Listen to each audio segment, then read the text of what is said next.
In this video, I'll teach you how to use a formula to return unique values from a list which contains duplicate values in Microsoft Excel.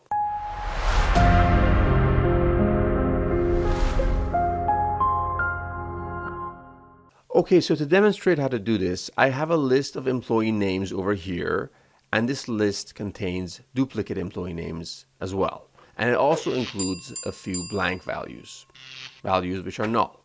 And what I want to do here is I want to use a formula in order to return a list of unique employee names. And here's what that formula looks like. The formula is currently on the screen. So I'll go ahead and copy paste this formula within a different range. So here's what the formula looks like when I copy and paste it. And of course, this is an array formula. So you will have to press Shift, Control, and Enter on your keyboard in order to activate this formula.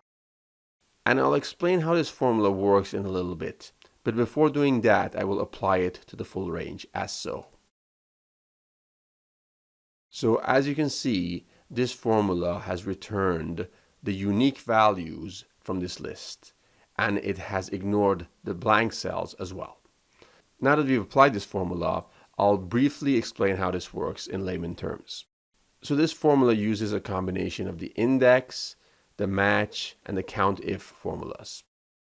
And here's what each of these elements do. The index function returns a value or the reference to a value from within a table or a range. In this case, from within this range over here. And the match function searches for a specific item in a range of cells and then returns the relative position of that item in that range.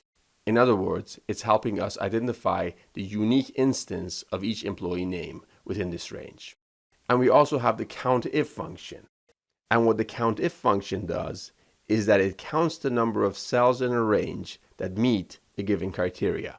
And finally, we have an additional if statement over here. And this additional if statement is there in order to deal with the values which are null, which in this case we have two cells which are null. If we didn't have this if statement here, we would also get a value of 0 at the end of this range. So let's try removing this if statement to see how it looks like. So if I remove this additional if statement at the end, and then I click on Shift, Control, Enter again, and then I apply this formula to the full range, you'll see that we get a 0 at the end.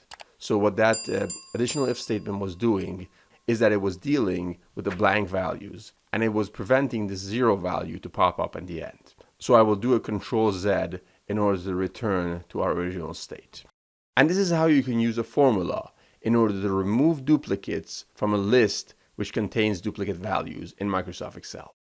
I hope you've enjoyed this video and found it useful. If so, make sure you subscribe and also hit the notifications button so you won't miss out on my future videos. That's all for today. Bye now.